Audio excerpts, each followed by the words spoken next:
You started recording? Yeah. It's stuck in the suburbs, babe. Aren't we all stuck in a suburb one way or another? It's either the suburb in real life, the suburb of your mind, or both, but never neither. What do you think it means to be in the state of a mind of a suburb? Mundane. Well, why are the suburbs mundane? I think the suburbs rock, Yeah, personally. honestly, I think we're rocking the suburbs.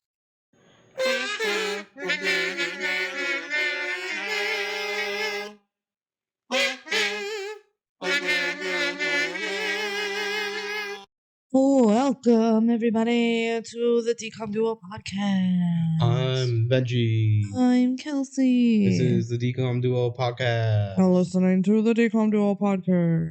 We don't normally say podcast at the end of this. Don't look up any of our socials for podcasts at the end. We're the DCOM Duo. Yeah. But we are a podcast first and foremost, and also pretty much solely. Lovers second. That's how you put it. Friends fourth. What's third? Enemies. Podcasters one, then lovers, but then enemies. Then like maybe friends.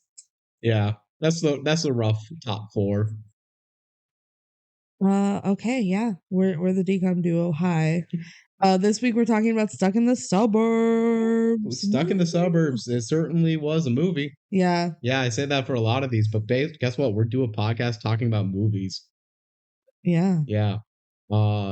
Stuck in the Suburbs, I'm gonna just say this right now. I think as a house we probably ranked it too low, but that's also because this was one of, I believe, the second film we watched for the marathon. Yeah, I think it was. Because I was pushing for it hard. It literally was second because I loved this one as a kid. Mm-hmm. This one is so iconic in my brain.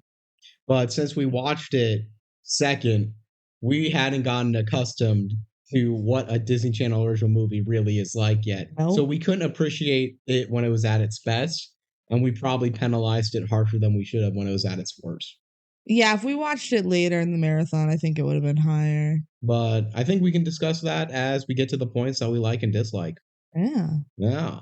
Man, imagine that. We actually talk about the movie. It's crazy. I don't think we have any fan mail, so...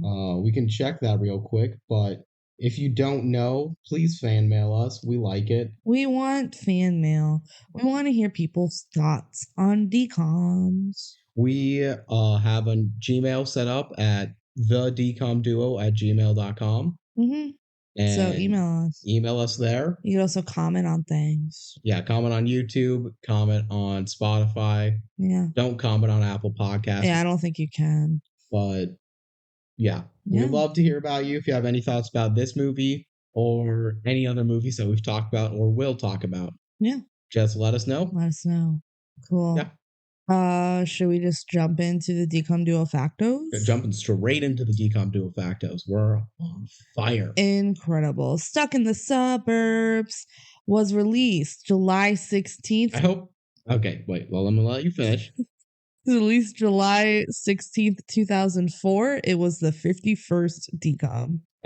Wow, that's later into the DCOMs than I thought it was. Yeah. I thought this was definitely a first halfer, which I guess it technically is. It technically is now. But it doesn't really feel like 51 is either half.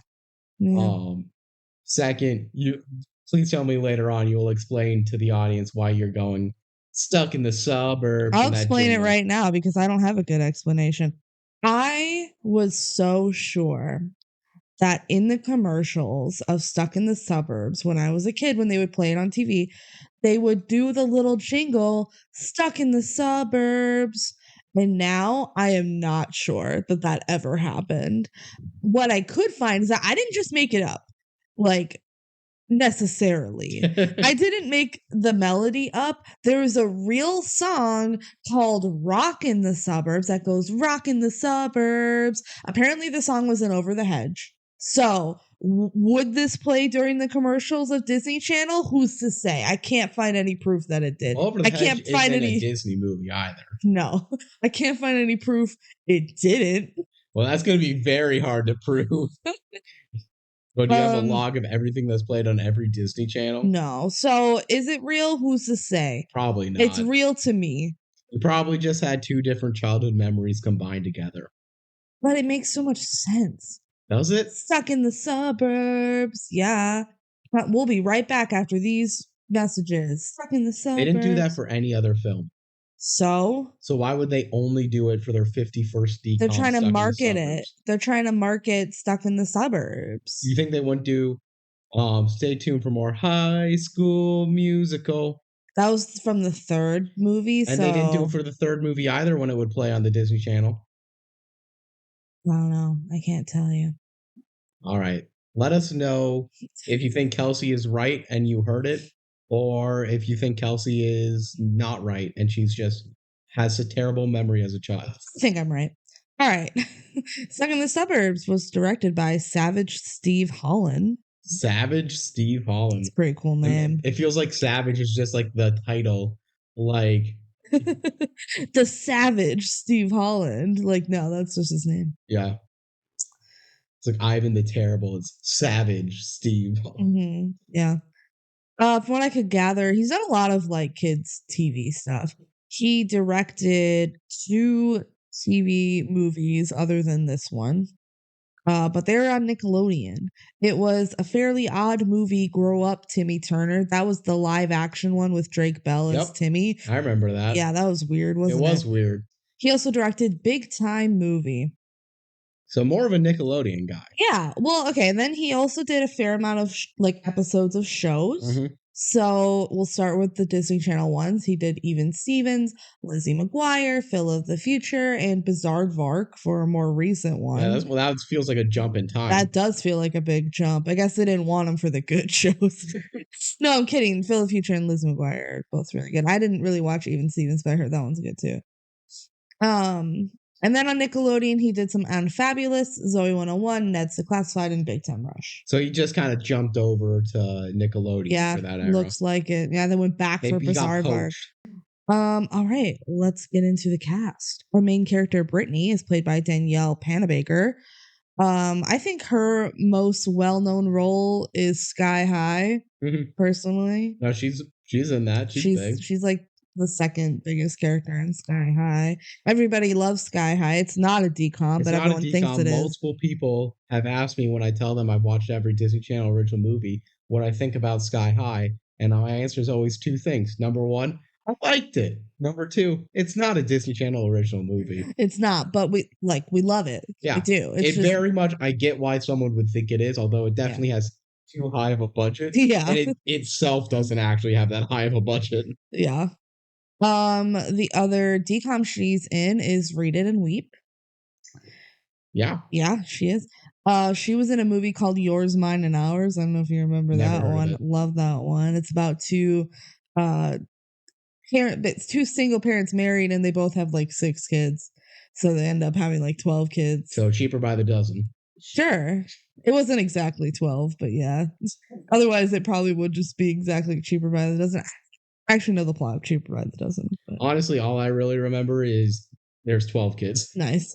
Apparently, she was also in the show The Flash. So, there you go. Cool. And she's done other small stuff, but I write down what is of note, mostly. To you. To me. And what I think would be of note to the general public. Mm-hmm. I haven't watched The Flash, but apparently she's on The Flash.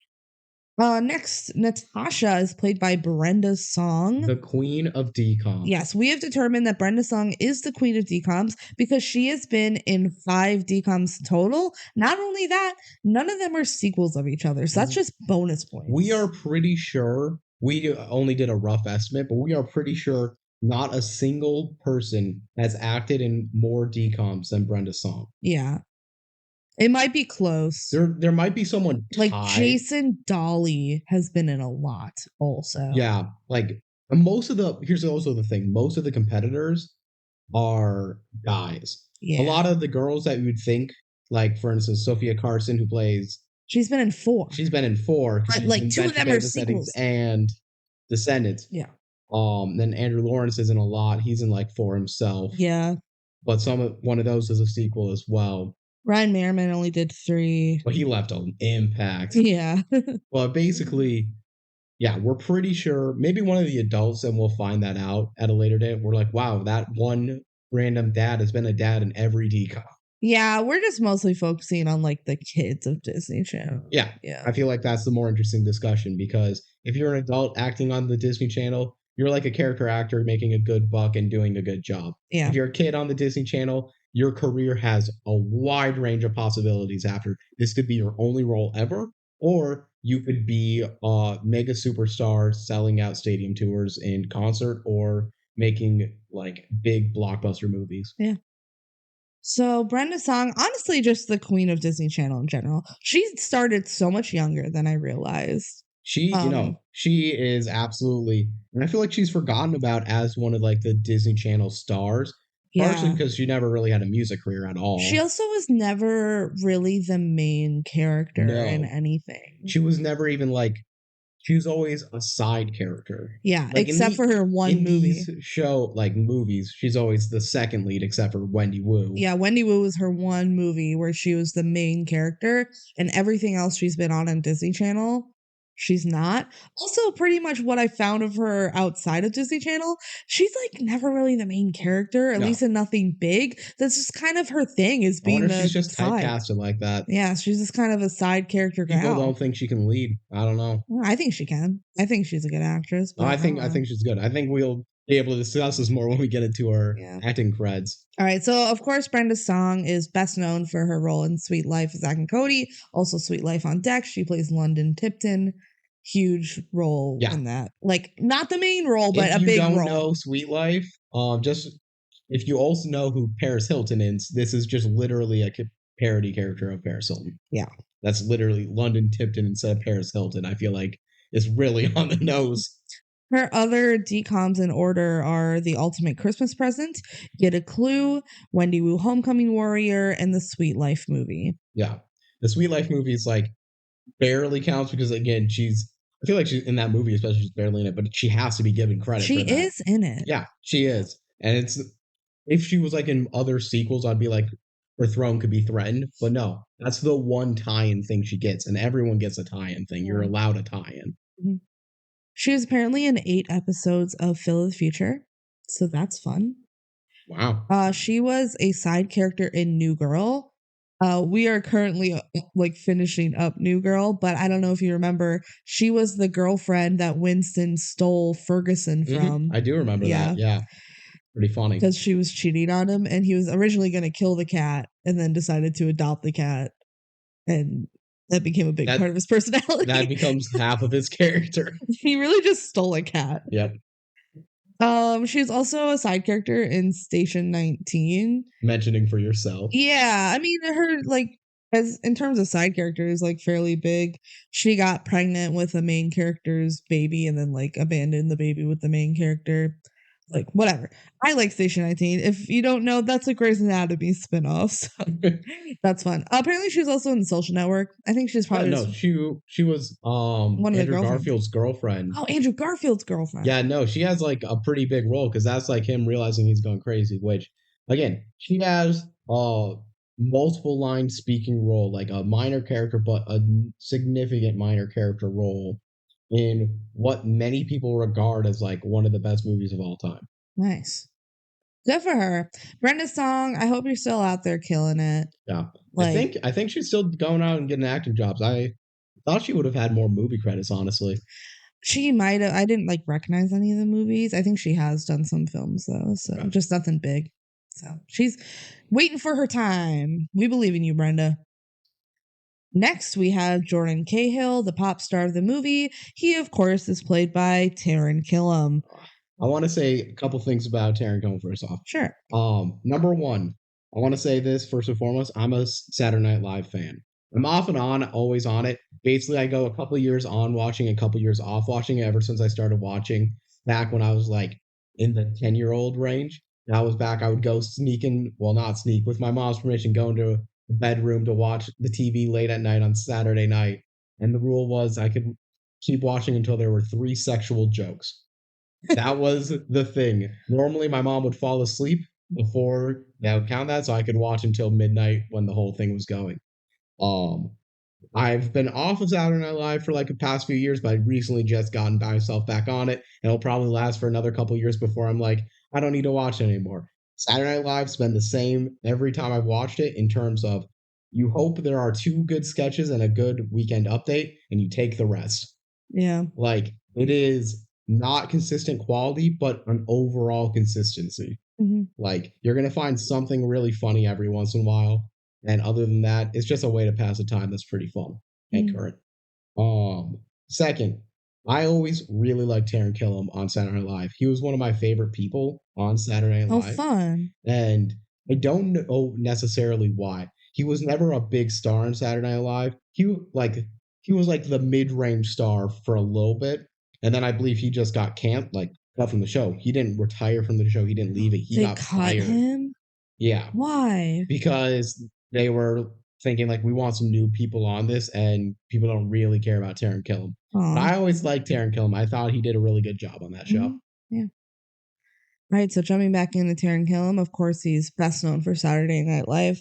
One of his earlier gigs, he was on the Amanda Show. Mm-hmm. Notably, he would do the Dawson Creek parody, Moody's Point. So if you watched the Amanda Show, like that was a good bit. I thought it was funny. He had a small role in How I Met Your Mother in the last season. He played Gary Blauman in the episode. I remember Gary Blauman. It's the curly fry guy, right? Yeah, the curly fry guy, and everyone like has a gripe with him or they love him for whatever reason. I thought it was a good episode especially for the last season. When the last season sucks, it's pretty fun to have one good episode. That was also the episode where it shows Ted's first date with the mother. So that's also a big reason I like that episode. He's married to Colby Smulders, who is in How I Met Your Mother. So, and she has her own very successful career. Yeah, so just that's a celebrity power couple. Oh yeah. He was one of the kings in Hamilton, in one of the runs of Hamilton. So good for him there. He was in 12 Years a Slave. Yeah, he told me that before this, and I just kind of discovered it. I watched 12 Years a Slave like way back when it came out. Mm-hmm. Apparently he was one of the kidnappers, because if you don't know, in 12 Years a Slave, it's about a black man who is free and then he's kidnapped and made into a slave for 12 years. And Taran Killam was one of the guys that kidnapped him. Fun. Yeah. And I always found that interesting because I feel like I've never heard of him doing any serious acting. Like, he's always in comedies, I feel. Yeah, well, I think, he doesn't have a huge role. He's like one of the kidnappers, but then you don't see him anymore. So, yeah. He's in a comedy film called The Heat, which has Melissa McCarthy and Sandra Bullock. Apparently he was in Big Fat Liar, which is one of those old kind of Disney movies. Not a DCOM, but... One of the DCOM-esques. Amanda Bynes is in that, too. We should come up with an official term for those. DCOM adjacent. But, like, DCOM adjacent makes it seem like it could actually, like, be argued a DCOM, but these are ones that can't be. Like, I'm thinking like 16 Wishes is DCOM adjacent because you could make a legitimate argument that 16 Wishes is a DCOM. You can't really with like Big Fat Liar or Sky High. I guess. Yeah, I don't know. I think more like DCOM-like. DCOM-like. DCOM-likes. The other movie that I wrote down was a movie called Just Married. It has Ashton Kutcher in it. I liked it. I have. It's a comedy film. Apparently he's in that. So. Taran Killam, everybody. Next we have Eddie, who is the assistant. He's played by Ryan Belville. Don't really have anything to note for him. Like he did nothing really. It was just stuck in the suburbs. Yeah, poor guy. We have Susan, who's the mom. She's played by Kirsten Nelson. She was apparently in 4 episodes of Casey Undercover, which is a Disney Channel show. So good for her. And other small TV roles. A lot of these actors do like 1 episode of this and 1 episode of that. Yeah. Same with the dad, David. Is played by Rick Wright. He does just like small TV stuff. Jessie, the sister, is played by Corey English. Maybe she might be a singer. I guess. I don't know. She did some video game voices in Dragon Age and Skyrim. So cool. She plays for her. Dragons. She goes raw. Cooper, the little brother, is played by Patrick Stogner. He was in 5 episodes of One Tree Hill and 1 episode of Dawson's Creek. Well, so he got a little of a genre for himself. Yeah. And then the last person I wrote down, like there was the Friends, but they didn't really do anything else. So like whatever. So you wrote down more people than I would have. Yeah. Len, who's the agent, apparently his name is Len. Never knew that watching the movie. He is played by Todd Stashwick. He is the villain in the live action Kim Possible movie. The Disney Channel. The one Kim Possible. He is Dr. Draken. Yeah, the DCOM Kim Possible from 2019. He is Dr. Draken. Yeah, no, not the animated one. He is the villain. Cool. So I'm glad I clicked on him so that we know that. Yeah, good for him going like 15 years later to make another DCOM. Yeah, good for him. All right, fun facts. Give me those factos. Apparently, Taran Killam did not sing in this movie. That doesn't surprise me. I really thought he did. He was in fucking Broadway. He was on Hamilton, and he didn't even sing in his DCOM. I feel like the songs that they were playing here do not sound like King George's songs in Hamilton. Yeah. But also, like, they didn't need it to sound good. So. Yeah. Apparently, he confirmed it in a tweet. So, couldn't find the tweet, but. Yeah. He deleted it out of shame. Just like Sterling Knight was like, yeah, guys, I didn't sing in this movie. We need to have just compile a full list of people who fake sung in DCOM. I can't believe like they made Zac Efron fake sing. Only for one movie, Only for one. Luckily. It was such a tragedy though. He's such a good singer. He is a good singer.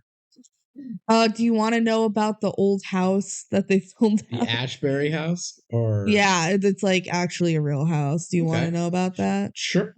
It's actually called the Otis House from Fairview Riverside State Park in Madisonville on the North Shore. The house was like aged down for production, but then restored to its actual appearance at the end of the film. The Otis House was originally built in the 1880s. And it's been on the National Register of Historic Places since 1998, which is the year I was born. And it's actually located near the expanding suburb of Mandeville. So this is a real life story of being near a suburb, having a historic house potentially being torn down. Did Harry Truman go to the bathroom there? No idea. Because that's what the mom says, and that's really why I want it protected. It's probably fake. Just saying. Scoff. Okay. There were a lot of like goofs written down on, like IMDb and whatever. So I thought that was fun. It says, although Brittany and her friends are supposed to be in 8th grade because they're in middle school, right? Both Danielle Panabaker and Brenda Song were 16 at the time of the film's that's release. Pretty standard. It's like not that far off, but also I feel like they do significantly look older than the rest of the friends. So that's weird. They also could have aged them up with no real consequence to the plot. Yeah. But I guess they wanted to sell to the middle school crowd. I thought Danielle Panabaker looked even older than 16, so I guess she just kind of looked older for her age. Yeah. It's also you're doing a comparison effect because I feel like the people they casted the friends, they just look young. Yeah. But I mean, they're supposed to be middle schoolers, so they actually casted correctly there. Apparently you can see a boom mic in the movie, but it's off like the reflection of a car. Oh, okay. So, yeah. And finally, when the mom takes away Brittany's big bowl of ice cream, you know that part of the movie, she hands it to the dad. The whipped cream tilts sideways. I saw that. And you can see that it's just cardboard. I didn't see that it was cardboard inside, but I saw the whipped cream sideways. I'm like, there's no ice cream in there. Which, why would there be? Well, yeah, why would there be? But it's so funny she's just eating whipped cream. And when we get to that scene, like, I'll just mention it now. I found it really funny how they all just put it in a cupboard, and then they're like, why did we do that without saying anything? Yeah, no, it was a good gag. You don't put ice cream in the cupboard. Yeah, no, that was a good gag. Okay, Disney Plus subscription? Read it to me. Brittany Aarons is a regular teenage girl. Her last name is Aarons? Yeah. Oh, Aarons. Aarons. Heard Aaron, like ERRAND. Oh, like you have to run some errands. Run some errands. I'm like, what? No. Okay, continue. Brittany Aarons is a regular teenage girl bored with her predictable life in the suburbs. But all that changes when pop singer Jordan Cahill comes to town and accidentally switches phones with her. Brittany teams up with her best friend Natasha to get it back to him, and along the way discovers that the life Jordan leads isn't the one he wants, but what his record company wants for him. Oh my God. OMG. Yeah. No big complaints for that description, except I'll just bring this up now. When I was a kid, I used to like tune into this movie probably halfway through, right? It's playing on Disney Channel. I don't know when it was going to start. I'll tune in randomly in the middle. I thought that the two main characters have been best friends their whole lives. That's kind of the vibe you get. And they do the montage flashbacks of how good friends they are. But no, they've been friends for like a week and a half. They've been friends for like 2 days. And then even the description is like her best friend. It's like she just moved here. They just met. She just introduced herself at a moment of crisis of self-identity. And they're like, yeah, we're best friends now. Yeah. And it can happen that fast, especially in middle school. But like, what who the are heck? we to say that? That's a significant portion of their lives. I just like, their friendship isn't that deep though. No, of course not. They don't know each other. Like their relationship breaks when she goes to her house. Yeah, and realizes she's been lying to her the whole time. I'm using her very loosely here, so it's hard to just say who's who, but I can't remember their names. The movie tries to gaslight me into thinking they've been best friends for so long. And this is not true. So I just want to put that out there. All right, let's get into the movie. Opening. The song starts playing the wow. I'm going to have to get my kazoo at some point. I forgot. It's a musical. Know where it is? I don't know. If I can't find it, we'll have to go kazoo list for this episode. We'll have to just pretend kazoo. Yeah.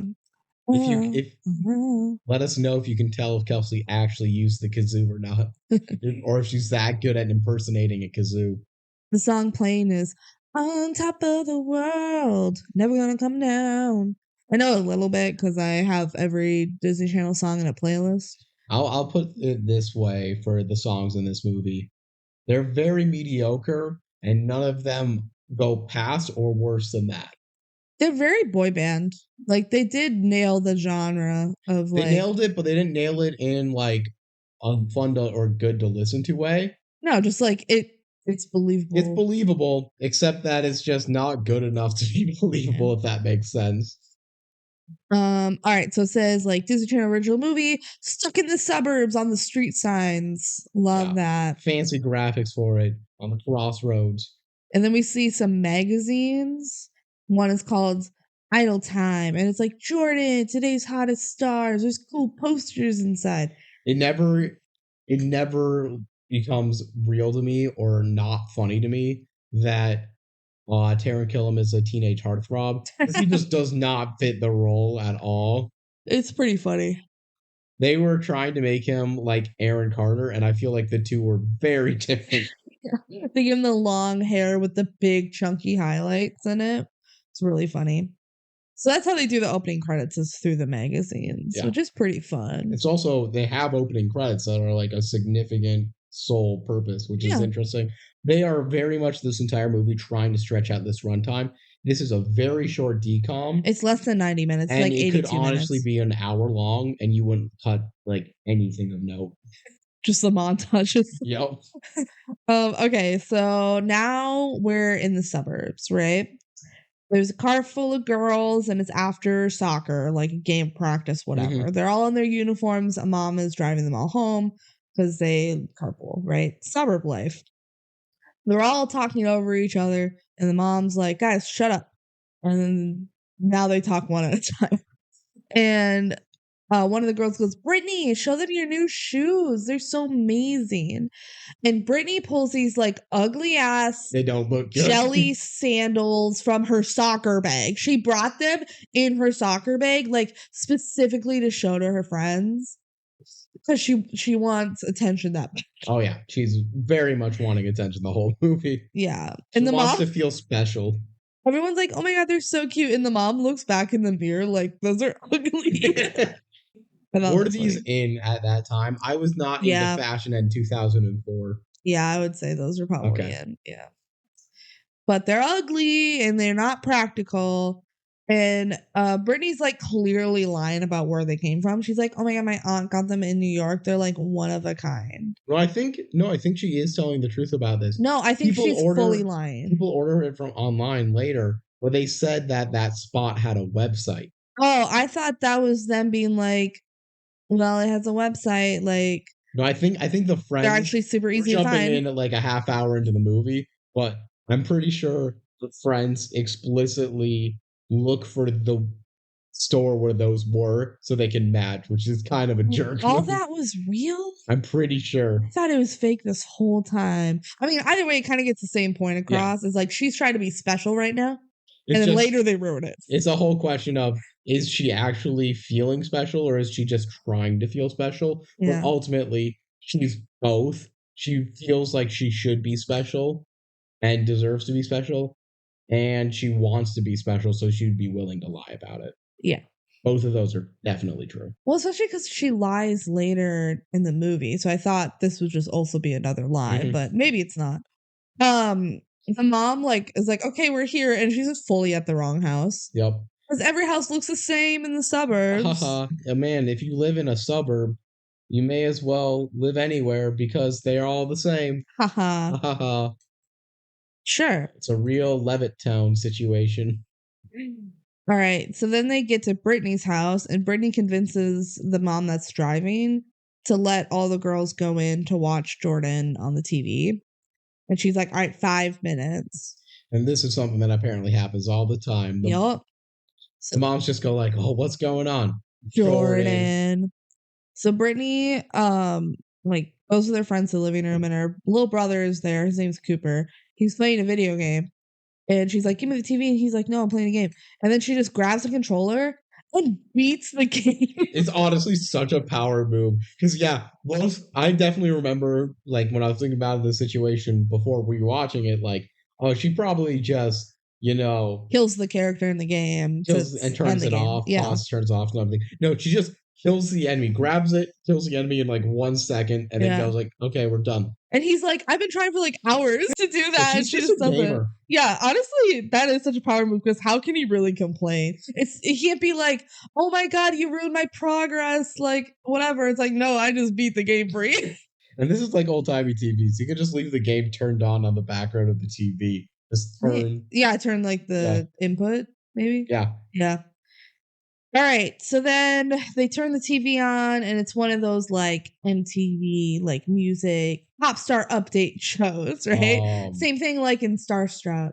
What was the Carson Daly Total Request Live? Oh yeah, Total Request Live. That's what I'm pretty sure it's trying to be. Yep. Which is funny because I'm pretty sure Total Request Live was already well on the downswing, if not basically dead at that point. Well, they do the same thing in Starstruck. You just kind of need a pop culture, E-News. You need an MTV type thing, a TMZ for kids, and to make these plots. Yeah. It's just something you accept. So they're music update. Jordan Cahill's new music video is premiering right now. And the girls scream. It says he's had his last 3 singles have all been hit #1, which that's impressive. Yeah. Especially because I believe this is his 2nd album. I believe. Maybe, yeah. Which is I don't know. kind of wild. Pretty wild. Yeah. But I mean, I guess that kind of happens in our generation too. So then the music video for Make a Wish starts playing. The Close Your Eyes, Make a Wish. Probably maybe the best song of. I think More Than Me is better. I think all of the songs are very similar in my brain. Yeah. So the girls are like, oh my God, let's do it. Let's get up and do our little choreographed dance. This dance is not in the music video. It's not. It's just their own dumb little choreographed dance they invented. I love this. So many high fives in the middle of the dancing. That's all of their gimmicks. It's pretty funny. This is the premiere of a music video, and instead of watching it, they want to dance to it. Because that's what they do. Yeah. Also, okay, so Jordan remember, this is Taran Killam, is just on a merry-go-round and his hair is flying and he's being so dramatic sexy. Yep.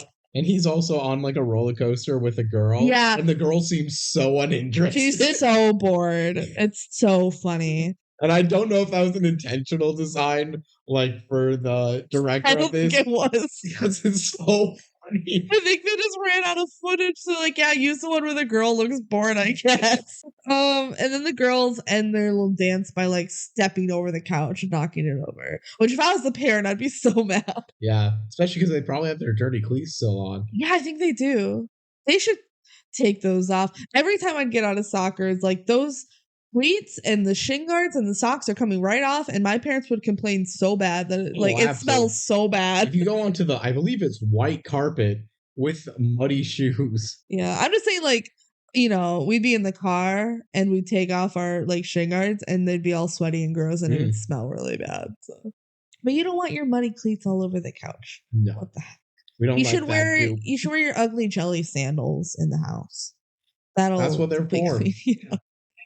Okay, so then we cut to the mom like doing some nightly check-in with her kids, right? She walks in on the brother like dancing. The brother's dancing while playing his Game Boy Advance SP. And then he falls over. And she's like, "Is your homework done?" And he's like, "No." So she takes his Game Boy. Cool. Next child. I would like to say this is a very slight foreshadowing, though. He is into the dancing, and in the end of the movie, he is fully a Jordan Cahill fan. Yeah. And by Jordan Cahill, I mean fake Jordan Cahill. Yeah. Okay, then she goes to the older sister's room, Jessie, and she's like, "Homework check," and Jessie's like, "I'm already doing my extra credit." Because she's the smart one, right? Yeah. If you're going to have a family in a DCOM movie, the two siblings that are not the main character are each going to have one trope and they go through it. And her trope is smart, but not good at driving. Yep. And older sister. The brother's is annoying younger brother who has a heart of gold and likes video games. Okay, so now they go to Brittany, and Brittany's playing her guitar, and she's playing her guitar instead of doing homework, and she's writing a song, and she lies to her mom saying it's a mnemonic device to help memorize shit. Clearly, this is a lie. And then the mom reads her lyrics, and the lyrics are, "The door is closed on my dreams. Life is being lived far away." Very emo for her liking pop as a genre. I feel like she's missing out on the correct avenues for her emotions to be felt. She was Billie Eilish before Billie Eilish was Billie Eilish. Yes. Yeah. Obviously. And the mom's like, "I don't know what I'm more upset about, the fact that you haven't started your homework or that you really feel this way." It's pretty funny. Are you really this unhappy? And Brittany's like, "It's just a song, Mom. Oh my God. You don't understand. It's just like boring here in the suburbs." Yeah, that's her whole character motivation. She's stuck in the suburbs. If she sang "I Want" song in a musical, her song would be "I want to be somewhere other than the suburbs." That's literally all she wants.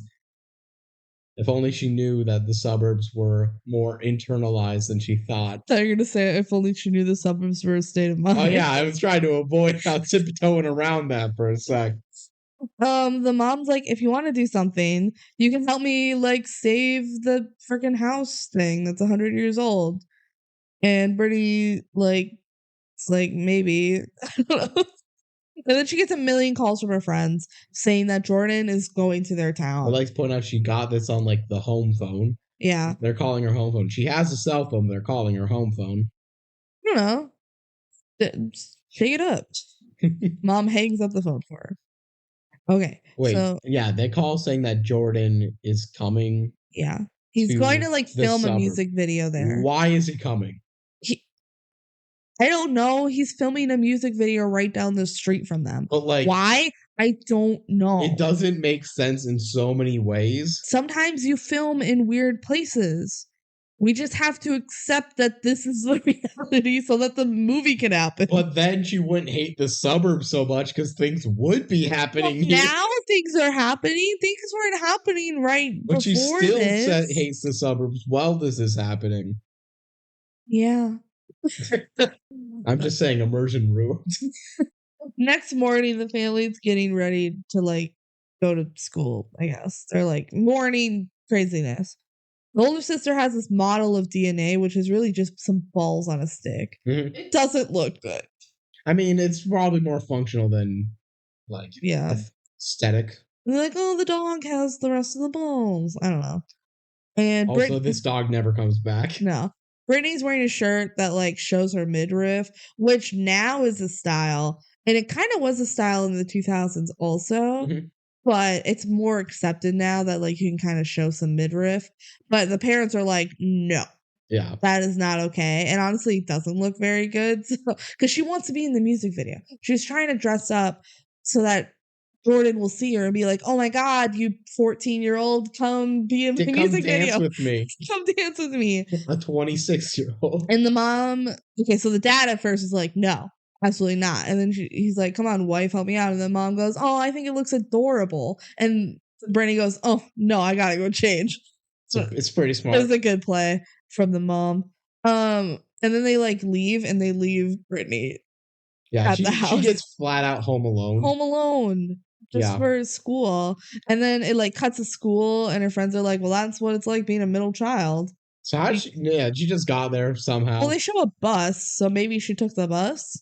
Or maybe they just did turn around and grab her. I don't know. She got there somehow. And this is when her friend is like, oh my God, Brittany, I found your shoes online. Yeah. And Brittany's like, no, they're from like a small boutique. I thought she was lying, but maybe she's not. I mean, it's also possible that her grandma was lying. I don't think she was lying herself. It was her aunt that got her. Yeah, I think her aunt told her that. But it may have just been generic from the aunt. She did order them online. She's like, the store has a website and I got them in 2 different colors. And the other friend's like, oh my God, we should all get them and all match each other. This is so funny because this is just such the thing she's trying to avoid. Why is she friends with these people if she really doesn't want to be like them? I don't know, but she is friends with them. Like, they all love Jordan, and they have that in common. Yeah. But as soon as a new cool girl comes in, she ditches them in, like, a second. And doesn't feel guilty about it. No, not at all. It's kind of weird. Okay. Anyway, before that happens, they all go to their lockers, and they open their lockers one at a time. They're all next to each other, and they go, open, open, open. Obviously, open. For the cinematic effect, and it's pretty funny. They all have different, just entire lockers direct. Just Jordan Cahill fan pics everywhere. Yep, and they go, good morning, Jordan, and they blow a kiss. Can you imagine the thirst traps for Jordan if TikTok existed in 2004? Oh my God. It's just like the ones right now for Peter Malark. Yep. I get on my TikTok. Hunger Games, Resurgence, baby. Anyway, cue Brenda's song, walking in. Her character's name is Natasha. She walks in to the school, wind blowing in her hair. She's like doing a cool girl walk. She flicks her hair. Yeah, she flips her hair. She's like waving at people like she's the coolest girl on the freaking planet. We're supposed to believe it, even though really no one else reacts to it. No one reacts to it, but Brittany sees her and goes, oh my God. She's amazing. She's amazing. She's like, hi, my locker is like the one next to your guys's.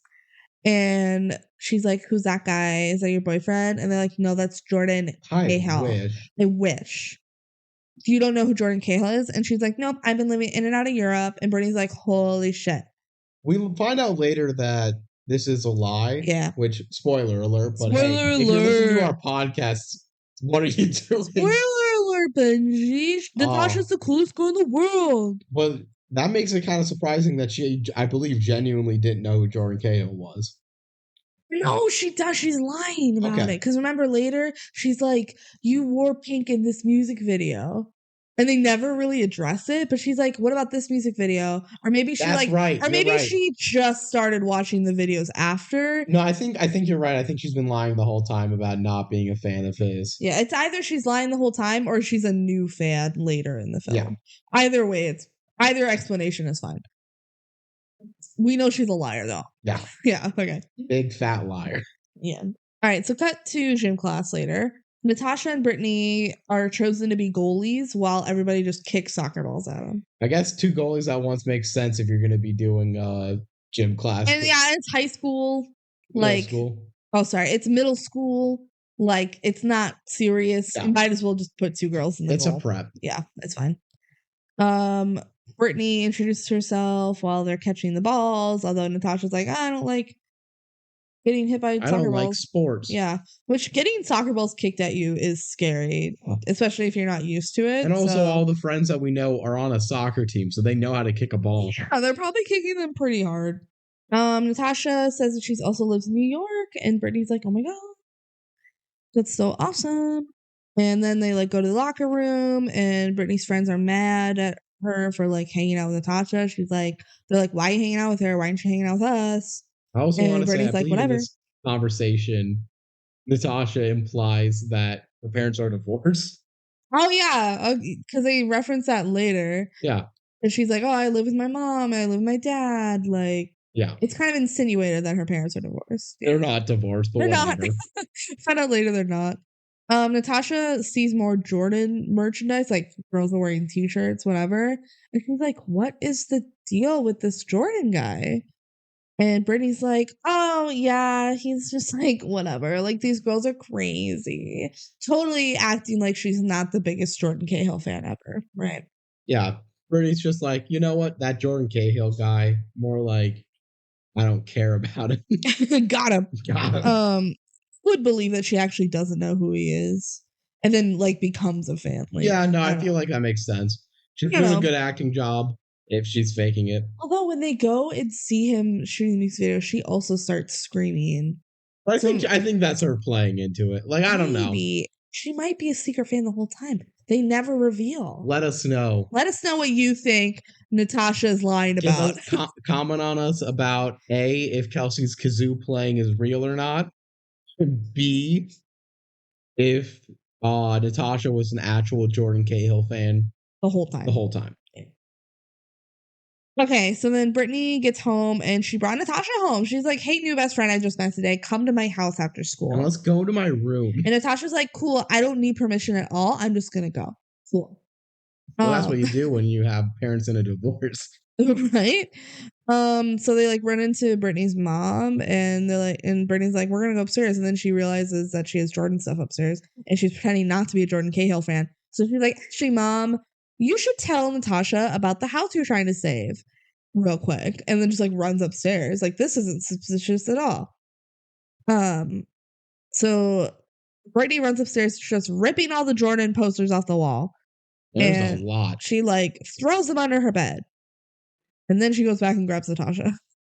So he's really trying to impress Natasha. She's really faking her entire life to become friends with one person. Yeah. So then they walk into the room. And in the shot, there's still a Jordan poster in the shot. It's small. It's not like a giant poster.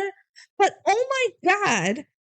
Well, she did say that she thinks he's okay. Like, so that she would put a ripped...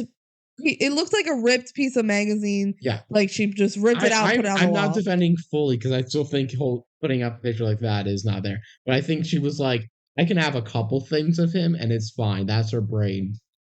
She was trying to rip them all off. I think she was just dumb and miss it. Also, she's ripping all these posters off the wall. There should be just like other random posters not placed nicely on the wall because so much is missing.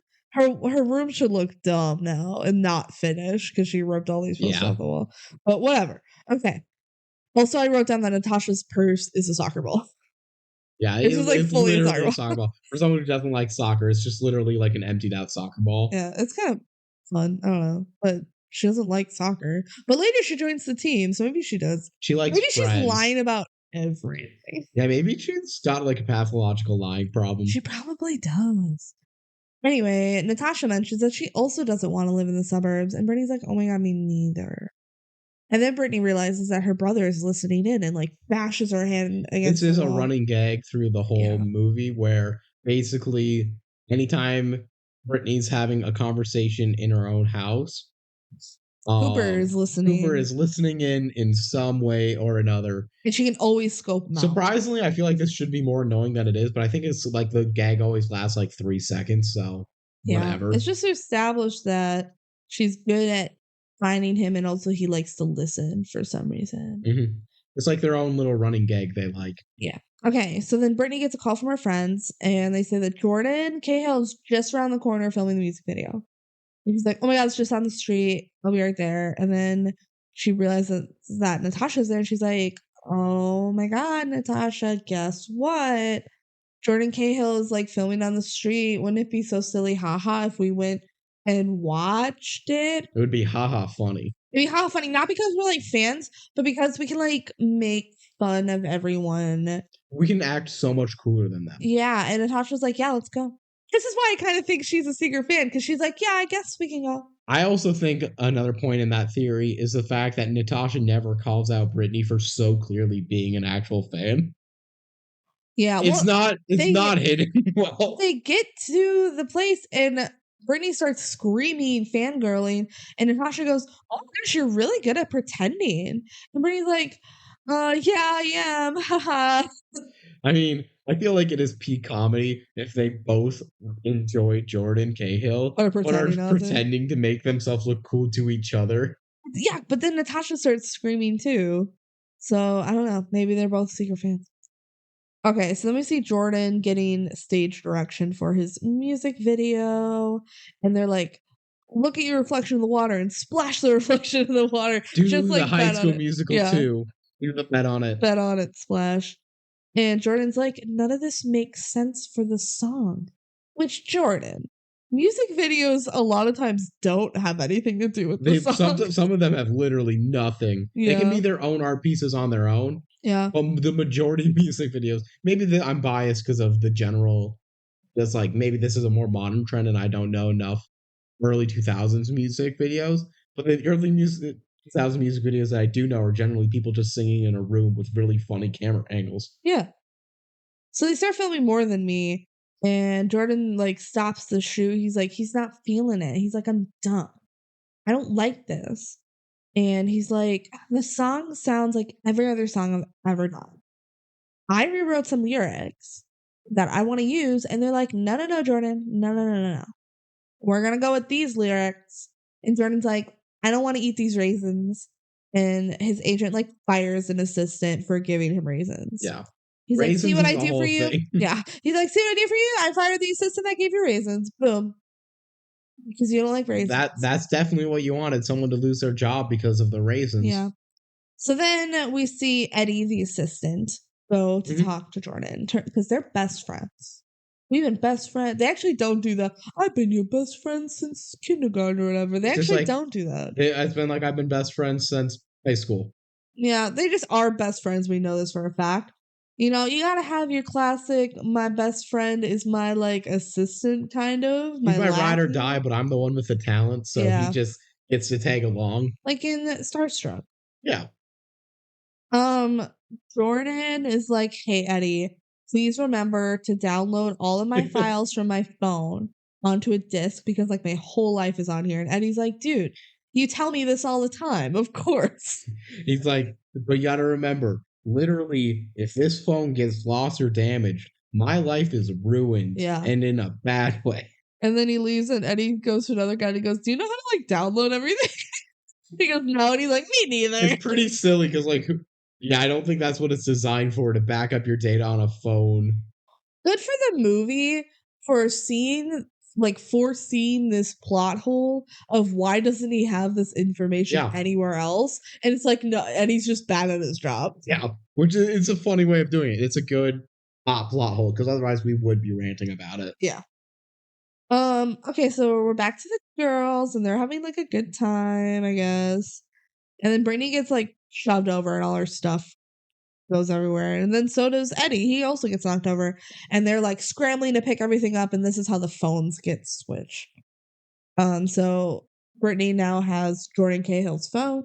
And Eddie has Brittany's phone, but they don't realize it right away. Which, again, like I have to suspend my disbelief here. Their phones look nothing alike. I think they were just blindly grabbing things. Yeah, it doesn't really make sense. And they do notice basically right away. Yeah, well, Brittany's friends show up and they're like, we've been calling you and you're not answering. And then Brittany looks down and she's like, this isn't my phone. What? And on the tour bus, Eddie does not realize he has the wrong phone. Because he doesn't look at the box. He doesn't look at it. It's in the backpack. And he doesn't realize. Okay. So then they're walking home. And Brittany tries to like call her own phone to try and get it back. But there's no answer. And then Brittany's like, oh, I'll have my older sister Jessie drive us to where the tour bus is going. They're going to stay at some hotel nearby. So this is where we learn that Jessie is really bad at driving. Yeah. Hooray. It's What not a funny that funny. gag. It's so funny. And then they get to the hotel and they ask the front desk for like Jordan Cahill. And they're like, no. Because of course they're going to say no, Jordan Cahill isn't here. And they try some shenanigans to talk to Jordan Cahill. And guess who the front desk man is? Oh my God. Is it Troy Bolton? Almost. It's Drew Seeley. Yes, I kept it a secret in the cast, but he is in this movie. Drew Seeley, of course, is one of the Troy Bolton voices in the first High School Musical. He got to sing some of the songs for God knows what fucking reason, because Zac Efron is a talented singer. But there he is. Drew Seeley finally gets to put his face in a DCOM. He didn't get his face in High School Musical. He sings a song for Cheetah Girls 2, but is not in Cheetah Girls 2. Good for you, Drew Seeley. You got that front desk man role. Such a major role. Why? I don't know why they gave it to him, honestly. He's auditioning for shit. I'm guessing he was just on set that day. Drew Seeley's just always kind of around on Disney Channel. Anyway, Natasha's like, let me handle this. You just gotta act like you belong, and then you will. Natasha knows this because she's a fraud this whole time. Natasha is the queen of fake it till you make it. Yeah. So she's like, listen, Drew Seeley. We know Jordan Cahill's here because there's like reporters and shit here and security. So like obviously he's here. And we're not leaving until we get what we want. And the Jesse's like, we gotta go. And they're like, well, we're not leaving right away. So Drew Seeley calls the room where Jordan Cahill is and he talks to Eddie. And Eddie answers, he's like, yeah, right. Like these fangirls just want to see Jordan. No, they're not gonna be able to see Jordan. Tell them to leave. And then he looks at the phone and he's like, holy shit. After hanging up. Hanging up, he sees the phone. He's like, holy shit, they're telling the truth. This isn't Jordan's phone. This is that random girl's phone. So he tries to run downstairs, but the girls start to leave. Eddie smacks his head on the minivan as they're leaving. Oops. And he misses them. Yeah. They're like, oh my God, did we hit someone? They look in their rearview mirror. And they're like, no one's there. Let's just drive off and not worry about that big thud that happened on her car. Yeah, clearly that wasn't anything important. All right, so then Eddie starts like calling a bunch of numbers because he doesn't remember Jordan's number. It's saved as a contact. It should be in his phone. Yeah. Maybe that's how he figures it out later. Eddie's not that smart. No, he's not. He's a little silly goofball. So he calls, he goes, ring, ring, ring, and someone goes, hello, and he just hangs up. Ring, ring, hello, hangs up. How does he know immediately that was the wrong number? You're trying to contact a teenage girl who has Jordan's number. No, I don't know. He's also, just like, everyone just answers. Yeah, they just answer, hello. Oh, hang up. Like, what? What is going on? I don't know. Yeah. Anyway, so then Jordan comes in and it's awkward, right? Jordan's like, hey, Eddie, I'm really sorry. And Eddie at the same time is like, I'm sorry. And they're like, wait, what are you sorry for? And Eddie's like, you go first. And Jordan's like, I'm sorry for being like such a rock star. I'm sorry. I'm so cool that sometimes I'm like angry. He's like, I did like a rock star act. What he actually means is diva. Yeah. Right. He's like, I threw such a little fit earlier at the shoot. It's the Disney Channel version of being a diva, like a snob, an asshole, whatever. Where in Camp Rock, Shane Gray stormed out of the shoot, right? And Jordan's so bad. Jordan's like, I don't like how this music video is going, which is being a little bit of a diva, but it's really not that bad. No, it's really not. And he's allowed to feel bad about it. They're changing his lyrics, which first off, want to say this about the change the lyrics thing. I forgot to mention it earlier. You can change the lyrics. I mean, I Want It That Way was completely changed just to be syllables that sound good together. Love that song. And that song is an absolute bop and the creme de la creme of boy band songs, in my opinion. I don't think you have a better boy band song than I Want It That Way. No, I don't. So Yeah, you know what? Change the lyrics to make them about nothing. I get that. But also, as an artist who wants to be more than that, I also get your own internal, like, this isn't fun. Yeah. He's like, I'm just upset that the song means nothing. I don't want to sell out. Yeah. And Eddie's like, but dude, you're like super famous though. If you ever want to change places, like I'm down. I'll even date your girlfriend. Foreshadowing. Okay, this is the only mention of like Eddie would want that life. Yes. And also, like, we heard that Eddie backed him up, which I think is backup singing, personally. Maybe. I don't know. We'll talk about it later. It's confusing. Okay. So back to our girls. They're looking at the phone. And Natasha's like, I used to live in Madrid. And Brittany finds her brother in the closet again, whatever. The phone rings. And it's Brittany's phone calling. And this is one of the goofs, actually, that it has her name on it. It says Brittany Aarons. But that's only supposed to come up if you have the contact in the phone. Yeah. So what the heck? Even though like caller ID is a thing. Well, it probably wasn't at the time. Yeah, maybe not. I don't know. So they talk to Eddie, and Eddie's like, I want the phone back. And Brittany's like, whatever. And then she's like, oh, hold on, I got another call. It's from Madonna. It's just flat out Madonna. Madonna's just calling Jordan Cahill, like, hey, what's up? And they're like, Madonna? And then they scream. And then they're like, oh my God, hi. And then she hangs up. And they're like, oh, probably because we screamed. Oh, some self-awareness there. Yeah. And then Tasha's like, oh my God, you realize whose phone this is, right? This is Jordan Cahill's phone.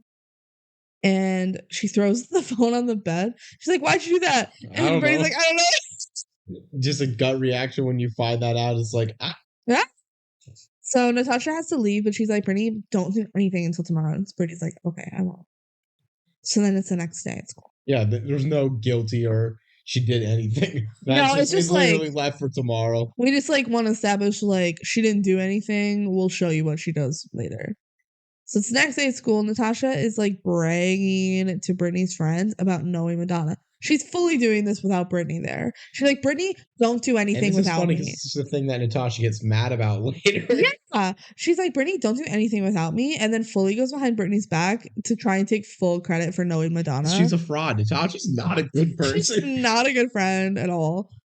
They're like, yeah. She's like, yeah, I totally know Madonna. And the friends are like, no, you don't. And Brittany's like, you don't know Madonna. And plus, I'm the one that talked to her. Which she said, Madonna? And that was like the whole conversation. Yeah.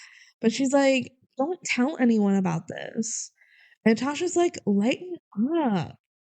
And Eddie calls again on the phone. And he's like, can we please trade phones?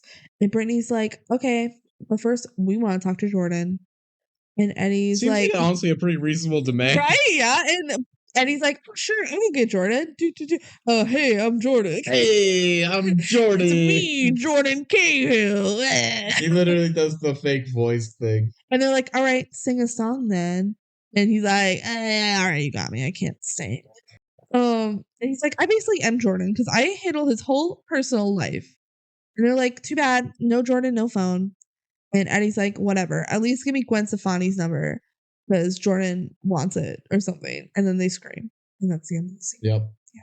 They're like, oh my God, Gwen Stefani. They just do a couple of random, like, name drops. Madonna and Gwen Stefani. Because they don't even have to get these people in the film. They just have to say their name. Yeah, you can just name drop someone, right? Yeah. Yeah. All right, so cut to the girls helping with the protest outside of the old house. It's the Ashbrook house. Brittany is like, this place is going to be a gas station, a coffee place. Like, this isn't doing anything because nobody cares about the house. And Tasha's like, isn't there a coffee place like 2 blocks down? And Brittany's like, yeah, but I could walk to this one. And it's impossible for her to walk to a coffee shop that's only 2 blocks further. Yeah, no, that's impossible in society. This house is her absolute walking limit, okay? Too far anywhere else. And then they look at Jordan's phone and they see that he has a hair appointment. So Natasha calls the hairstylist and is like, hi, I'm the assistant. I need you to like bow to him or whatever. Like, don't make eye contact and give him raisins. Solely raisins. It's so random. Does she know that he doesn't like raisins? Did she hear at the music video? She may have heard in the storming because that was They were right outside the window when that was happening. Yeah, maybe. Well, it was at the shoot where she was complaining. Yeah, so they were right there. So maybe she did hear they didn't. Or maybe she's just such a big fan of his that she knew that. Obviously, Natasha's been lying this whole time. And also, she says cut all of his hair off, which keep in mind, his hair is like his brand. Whole thing. Yeah. He is famous half because he has cool hair. Yeah. And we should be clear, his hair is not cool. It's not. It's not in the slightest. So the hairstylist chops off all his hair and Jordan freaks out. We should be clear, not all his hair. He's not bald. No, he's not bald. It's just a short. It's just a shortcut. Yeah, it's just a short, like kind of normal guy hairstyle, like stereotypical guy. Yeah. Yay, so then that night at dinner, so the way they transition this is the hairstylist goes raisins, because that's what she was told to do. And then it cuts to the mom putting down like a giant canister of raisins. No, it's like basically a full Pringles can of raisins. On the table. She goes, raisins? And Cooper goes, thanks, Mom. And they're eating what looks to me to be like some Asian cuisine, like maybe some Thai It's a weird food. combo. I don't get why they went, this is going to be a great transition. You want a giant canister of raisins to go with your dinner, your hot meal? Yes, Mom. Thank you. I love raisins. What? Oh my gosh. Okay, so then Jessie, the older sister, she's bragging about how she argued over an answer on her test that she was actually right. And the teacher was like, no, you're wrong at first, but then they realized that she was right. So her grade went up and everybody else's grade went down. And I love that this is just thrown in because this is a good joke. This bitch made everybody's grade go down. Everyone else in the class. So that she could get 100 instead of like 98. Yeah. It's so funny. Which I understand arguing for an answer. Like, honestly, it's the teacher's fault. Because if you, like, got an answer actually right, I would argue for that too. The teacher thought that their original answer was right and probably taught the class this and then penalizes everybody for it. It's very funny. It's so dumb. It's so dumb. So, fuck Jessie, I guess. Cooper starts talking about like cool phones. So he's trying to like kind of rat Brittany out. He's like, I wish I had a really cool phone, like the one Brittany has. But Brittany like knocks over his chair before he can get it out. So, haha, got him there. And then the home phone rings and the dad answers it and it's just a bunch of screaming girls. And he does this thing where he like puts his hand over it. And then he goes back and it's still screaming. And like these girls, I think we've been making fun of them too much. They're pretty funny in this whole thing because their entire gimmick is just screaming. They are fully one-dimensional characters of all we love is being the same as each other and loving Jordan Cahill. And we are the antagonists of this film. And we are everything that they don't want to be. Yeah. And they just scream and don't say anything. And the dad's like, the gist that I got is that Jordan cut his hair. And Brittany's like, what? And she goes and she turns on the TV. And on the TV, they're talking about how Jordan cut his hair. And it's going to be the end of his career. Because his whole career is his hair. Mm-hmm. Right? So cut to Jordan. And he's like not that mad about it. The agent dude is blaming Eddie. And he's like, oh my God, your hair is the money. Like, yeah. This is how we sell you. And Jordan's like, it's fine. I kind of like it. Like, it's how I used to wear I'm trying to think if there's anyone that can... Okay, I think of one example. Remember when Katy Perry cut her hair? Didn't she shave it? Or no? She may have shaved it. I don't fully remember. Well, Britney Spears. Yeah. Obviously, that was a big deal. Yeah, I'm just trying to remember times when I remember people being like, no, that has a direct influence on sales and negativity. I feel like people were mad about Katy Perry cutting her hair to a short hairstyle. At what point did Justin Bieber stop doing the swoosh? I don't know. It's the hair that Jordan Cahill had is very Bieber. It's not Bieber, it's longer. Bieber. No, it's longer than that. It's like shoulder length. Yeah. Which Justin always just had like that big swoosh on his forehead. Right, like a bowl cut. Almost. I don't know. I did not pay too much attention to Bieber. Yeah, me neither.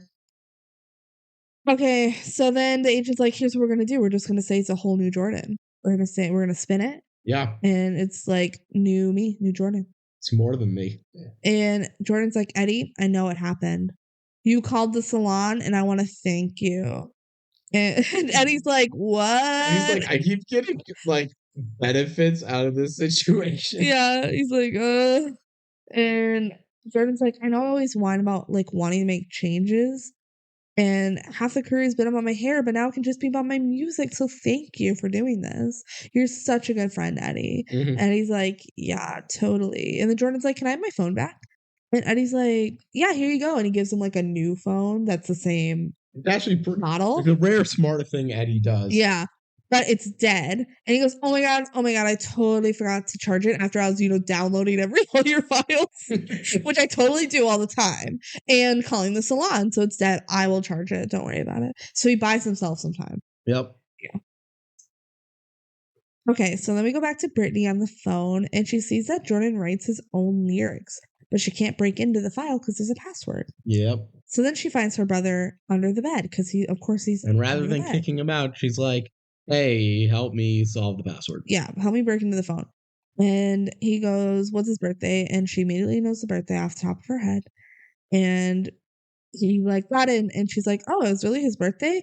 And he goes, no, it was just a factory setting. Which, that's not a real thing. Is it? Like a factory password? I don't know. Maybe there is a factory setting. It's very possible. It's like there's Wi-Fi passwords on the back of modems. Yeah, so maybe. Yeah, so anyway, we mathed out how old Jordan would be based on the birthday they said, and he's 22 years old. Here's a fun fact that I also withheld from earlier in the podcast. This is Taran Killam's actual birthday.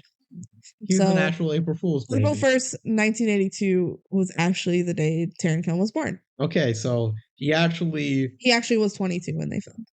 That's weird to me because he feels so much older than that in this film. But think about when he did SNL. Like, he must have been in his 20s, right? So it makes sense. Yeah, it makes sense. Yeah. Cool. All right. So now cut to school. Brittany is telling Natasha about how amazing Jordan's lyrics are. And she's like, it's the same things that I write about. And that's like, oh my God, you guys are totally the same. Also, this is kind of an invasion of privacy because she totally broke into his phone. And Brittany's like, the agency is like making him do all this stuff, but he doesn't get to be the real him.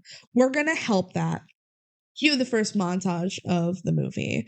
It's a little different than the other ones because it's not a flashback montage. It's actually a progressing the plot montage, which is more acceptable. Later, they do multiple flashback montages. We will be on a full flashback montage count. And there's 2. There's 3. There is definitively 3. No, there's 2. We'll talk about it. Okay, we'll get there. Because I think you're counting this one as the first, but this isn't a flashback montage. This is a... We'll talk about it. Going forward montage. Okay, so it's a montage, and it's a Jesse McCartney song playing over. It's the one that goes, it's a good life, why we tripping, the good life slipping away. Yeah. So if you remember that song, that one's in this movie. This movie's basically about Jesse McCartney. Yeah. No. Why not? So they changed Jordan's wardrobe to make him wear more normal clothes. And then Brittany's like writing lyrics. And you pointed out that as she's writing the lyrics, they're fully blurred out. Like the editing they blurred out what she's writing. Why? It's so funny. Because all you can see is the title, which is The Closed Door. But they could show the lyrics she's writing, and there's clearly words there. But it's just blurred out, and nothing else on the screen is blurred out. It's like it's some big secret they're going to reveal later. But they don't. At what point do you think they blurred it out? Post. No, I mean like when the movie first premiered, or was it like later when it was on Disney Plus? No, probably when it premiered. Why would they do it after? Maybe it was inappropriate, like it was fine for the time. It just says poo poo pee poo. Poo poo pee poo poo. It's my favorite song. And then she changed it to the open door. It's about how you're in the bathroom. I don't want an open door when I'm poo poo or pee poo. Poo poo pee poo. Okay. They also give Jordan like some dogs. Really cute, Jordan. Here's some and he dogs. just goes to pet some dogs. He loves it. He's like, yeah, this is awesome. And they still refuse to give Eddie the phone. And then Jordan like throws a frisbee at a dude as if to play. He likes frisbee golf. Yeah. He just throws it at a guy. How did they arrange that over the phone? I don't know. They did, I guess. Maybe he just did that on his own. He's like, I like throwing frisbees at people. I can't go out in public and do it, so I'll just pretend that these guys are the holes and I'll just indoor play some frisbee golf. Kind of fun, not gonna lie. Okay, so then we go back to them filming the music video, and they fully put like a beanie on his hair. They're like, we don't even want people to see it at all. It's hideous, obviously, which I think is so dumb. His hair looks fine. It's just completely fine. So they're filming a music video, and Jordan's like, I'm sorry, I'm still not feeling it. Like, I'm happier, but I'm still not happy enough. That's not the new song. Then the agent is like, Eddie, Jordan needs to do what he's told, or his career's going to be toast. Okay? So we could just get that little blurb. Then let's go back to Brittany. Brittany is singing her song, like, over the phone to Natasha, and honestly, it sounds so bad. Her strumming is just duh, duh, duh, like just the most. Not great. It's not like really to a rhythm at all. It's just her, like, you give any girl a guitar and it's like their first instinct of what they think a guitar should sound like. And like she's no Bob Dylan on the lyrical side, so it's so bad. It's not good. But Natasha's like, oh my god, it's so good. Like, that's so awesome. And Brittany's like, okay, I'll play you more later, but right now I hear Banana Split calling my name. So she's like gonna go fully make herself a banana split. Mm-hmm. Which I guess it's not that hard. You just need some ice cream and a banana. And but also it feels weird to make one yourself. Yeah. But then she overhears her mom crying, and the dad is comforting her, and like the mom's like, I just care about the house so much. And no one's gonna show to the rally. No one cares about it as much as I do, which is true, but it's frustrating when it's like, no, this is a reasonable thing to have emotional like doubt and worry about. She thinks the house should be like a landmark and it's historically protected. Yeah. And he's like, you're fighting for what you believe in, and that's awesome. Like, you don't have to feel bad for like crying. Good marriage. Yeah, good. No, their marriage is like solid. That's never a question. Yeah. And she's like, the house is the last thing that makes our little suburbia unique. Okay. Man, we'll think about how much more will be stuck in the suburbs. And she's like, I even like pulled into the wrong driveway the other day. And the dad's like, wait, really? The dad kind of like breaks out of the comfort to be like, that's like, kind of funny though. And she's just like, yeah, I did. Isn't that stupid? She's like, our suburbs are so boring, and this house is the one thing that's cool. Okay. So there's a big rally on Saturday. Oh, I'm yawning. There's a big rally on Saturday. But the mom's like, only 7 people are signed up to show up. I could get 8 if just one of my kids goes. And the dad's like, yeah, it's probably going to be 7. Even the dad's like, yeah, those kids are not going to support you. You could probably make Cooper go. He's young enough that you can force your kid to go. Him. Yeah, but guess not. So Brittany's overhearing all of this, and she's like, she looks at Jordan's phone and sees that his Saturday is actually completely free. Good for Jordan for having a Saturday off, I guess. So she's like, I know what I'm going to do. So the next day, Eddie's talking on the phone again, but he thinks it's Brittany, but it's actually Brittany's friend. And he hangs up. And then the friends, like, they figure out that was Jordan Cahill's assistant or whatever. Mm-hmm. And then the friends confront Brittany. They're like, is it true? Like, you know Jordan? And Brittany's like, oh my God, yes, I totally do. I totally know Jordan. I've been doing all of this stuff on his phone and controlling his life. And the whole time, Natasha's like, me too. But she keeps getting shoved to the back. They're not giving Natasha any credit at all. And she even says, like, I talked to them too. And the friends are like, we don't care, Natasha. Like, they still hate Natasha. Which honestly valid. All she's done is disrespect them. Yeah. No, true. And Brittany's not giving her any credit, which sucks. But also, she's just like excitedly sharing. Yeah. And at one point, she goes, "Wait, where's Natasha?" And they go, "Who cares? Tell us." And she's like, "All right," because Natasha like leaves, right? Because she's sad. That does happen. It does, yeah. Okay, she's like, "Guess what? Jordan is going to be at the rally, so everybody needs to be there to save the old house." And they're like, "Oh my god, is Jordan gonna sing?" And Bert's like, "If I tell him to, because I own him, because I have his phone." I am him, basically. Yeah. So then Brittany calls Eddie, and she's like, "Jordan needs to be at the rally, or I'm gonna erase everything on his phone." All his private lyrics. Yep. And Eddie's like, "I don't have any other copies. You can't do this." And this is a whole blackmail movie. Yeah, now they're blackmailing. Well, they kind of were before, but now really, like, she's starting to erase the phone. So she's like, "Well, then I guess I'll see him there." And also, it's been established that Jordan has a girlfriend named Penelope. One of his songs apparently is called Penelope, whatever. So then Penelope calls Jordan's phone, and Brittany's like, "I gotta go, Penelope's calling." And she answers. She's like, "Hi, Penelope. I'm Brittany." She's acting like they've been talking the whole time, but they fully have not. This is the first time she's talked to Penelope, and she's like, "Oh my gosh, no, Jordan's not here right now." And she's like, "Oh, you want to come visit on Saturday?" "Nope, can't. He's busy. Bye." Like, it fully sounds like he's cheating. Yeah, no, if you go Penelope from the vision of Penelope, you're not going to be able to determine, oh, that's a 14-year-old over the phone. So stole his phone? Yeah, no, you wouldn't think that. So you just assume, oh, this is just some girl answering his phone and saying, claiming to be an assistant or something. Yeah, saying like, "Nope, he's busy. Bye." No explanation. He's cheating on you. Yeah, 100%. Or something's going on. All right, so then that evening, Brittany is eating like a giant ice cream sundae. The parents are so happy she saved the rally. Yeah, and like it's a visual gag because Cooper has a very small bowl of ice cream and she's like a giant one, right? And the parents are just like praising her, like, "Oh my gosh, I can't believe you got Jordan to sing at the rally."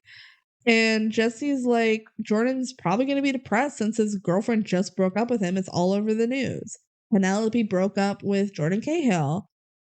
And Brittany's like, "Oh no." And she like leaves. And this is when the dad puts the ice cream in the cabinet, which is funny. Puts the ice cream cabinet because Cooper comes and tries to take a big bite of it. And they're like, nope. And then they put it in the cabinet and then just, there's like a 1 beat pause where everyone's just like, "Wait, why did we put it in the cabinet?" And they cut away. It's perfect. It's one of the best time jokes I think the film did because it's just like, it makes me laugh. And it's just a full thing of like, oh, that was dumb of us. Yeah, no, that was really funny. And then Brittany watches like the pop news shows fully on the phone, which that technology wasn't there back then. This is like a BlackBerry type phone. You fully could not watch videos like that, but whatever. They said they could at the beginning, so we have to trust them. Yeah, at least it wouldn't look that good. No. So she watches that Jordan's career is in shambles since Penelope broke things off. Because clearly his whole career is that he has hair and he has a girlfriend named Penelope. No one cares about the songs. Nope. But he's a musician, apparently. Yep. Okay, so then the next day, Brittany goes to Natasha's house and she meets her mom.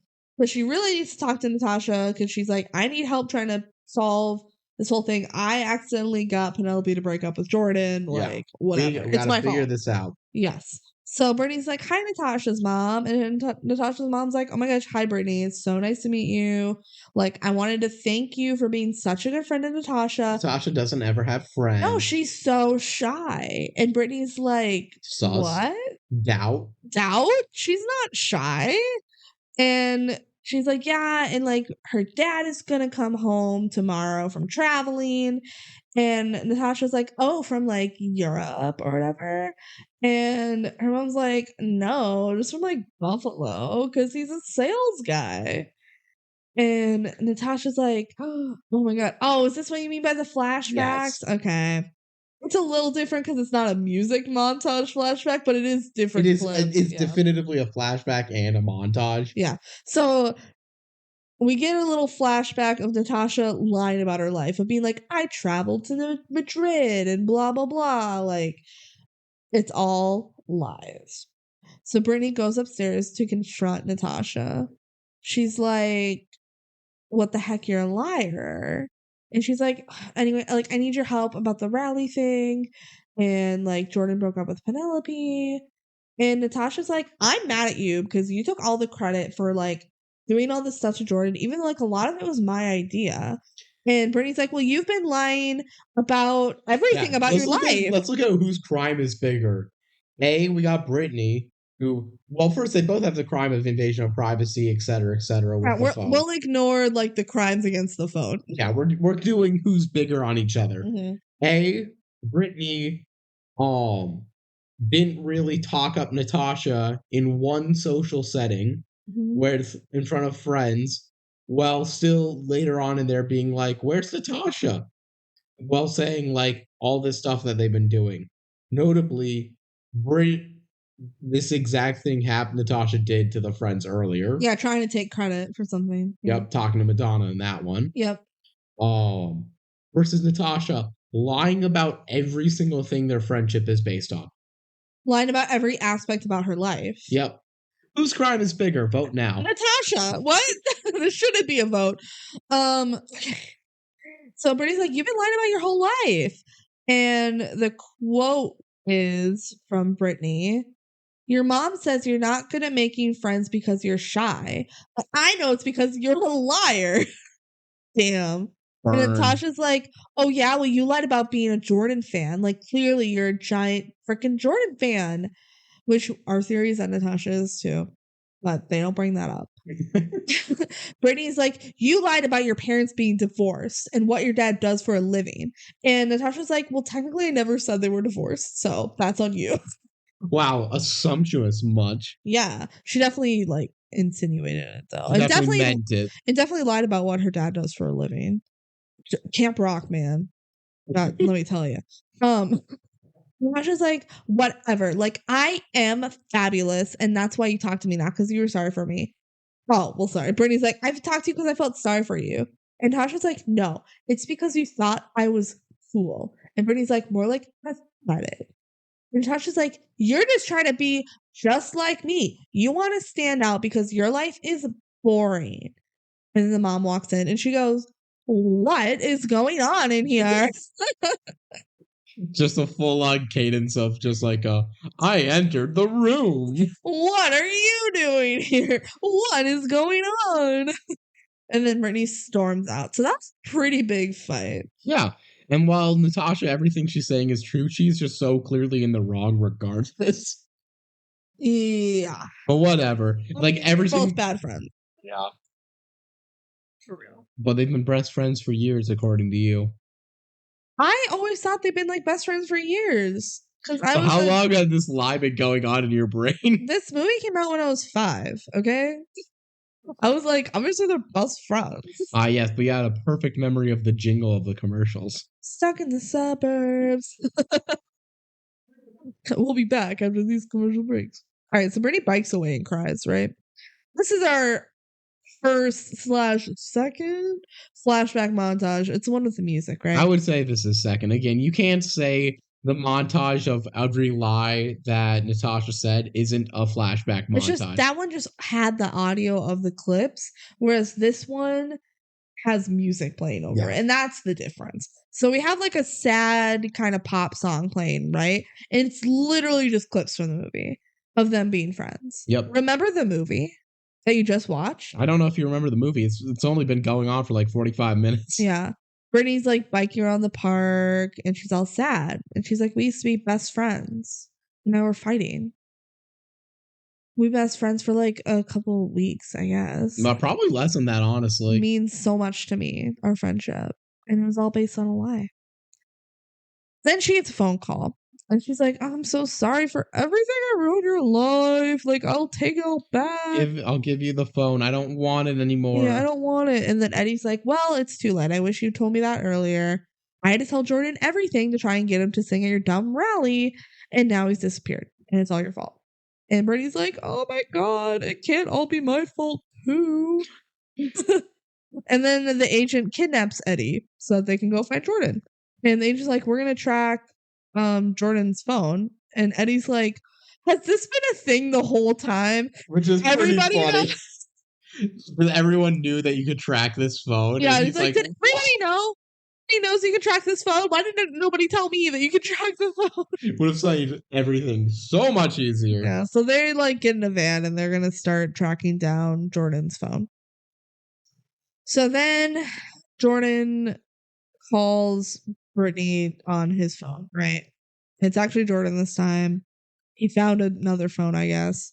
Brittany apologized to him for like, Penelope breaking up with him, and Jordan's like, oh, don't worry about that. Like, we're definitely gonna break up anyway. Okay. Didn't really care about it. Nope. They were just like, let's just push that plot point aside because we don't care about that one anymore. We're getting close to the end of the movie. And then Brittany's like, oh my gosh, I love your lyrics. Sorry I kind of broke into your phone, but you should record your version. And Jordan also this time is like trying to call a taxi, but he can't because it's the suburbs. The suburbs don't have taxis. So he's like, yeah, I wish I could record my version, but the agency won't let me. And then the agent and his goons find Brittany and they start chasing her down, and she bikes away, and she somehow does like a really good job at outbiking this van. And she makes it home, but the parents are not home because they're at the rally. Mm-hmm. Jesse's like, yeah, they're at the rally. Do you want to ride with me? I'm about to leave soon. And Brittany goes upstairs to her room and she starts to call Natasha.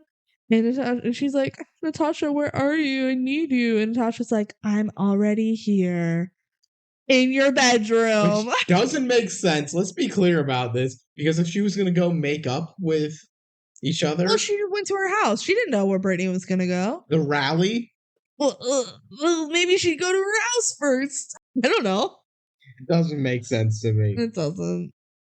Anyway, they like immediately start apologizing to each other and they hug. Like, it's the fastest makeup you've ever seen. Obviously, they both watched the sad montage of them being friends.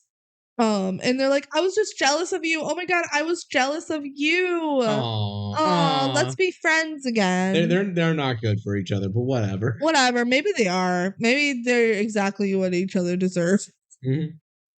So then Brittany tells Natasha about Jordan and how they won't let him record his own songs. And Natasha's like, I have an idea on how to fix things, but first we gotta find Jordan. So then Brittany tries to catch Cooper in the closet because he's always listening, right? But he's not there. And she's like, I'm never wrong. What the heck? And Natasha's like, we have no time. We gotta go. And then they close the door.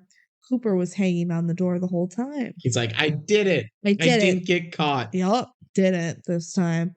So then they go to leave the house, but then the agent and the goons are at the house because they can still track the phone. Duh. So the girls start screaming and they run through the backyard fully screaming. Yep.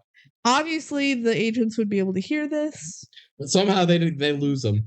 Yeah, they cut through the backyards and we get a scene of like Mrs. McDonald being like, can you babysit on Thursday? And they're like, sure, yeah. It's just supposed to be the absurdity of like, oh, we don't care that you're trespassing in our yard. And like, why aren't you at the rally? They clearly don't have time for this, but they're like, oh yeah, sure, whatever. I really think they're just trying to fill the time for this movie that's already short. Yep. So they're running, and then Cooper's there, and he's like, I thought you need your bike. And she's like, how did you know? And he's like, I was behind the door. I'm helping you now because I'm a good brother. I don't know. So their relationship is better now, I guess. It's done really fast because they didn't have enough time, I guess, to really develop that relationship. Also, it doesn't matter. So they bike away to the park.